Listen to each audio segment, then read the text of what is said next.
6 p.m. Eastern Standard Time, a severe thunderstorm was located 10 miles southeast of Shelbyville, moving east at 40 miles per hour.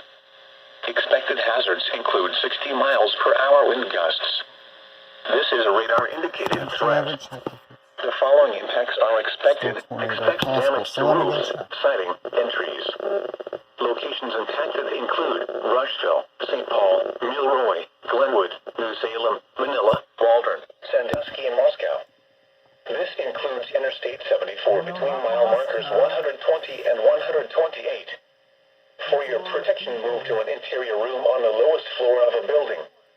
Repeating, a severe thunderstorm warning has been issued until 6:45 p.m. Eastern Standard Time for the following counties in Indiana: Decatur, Rush, and Shelby.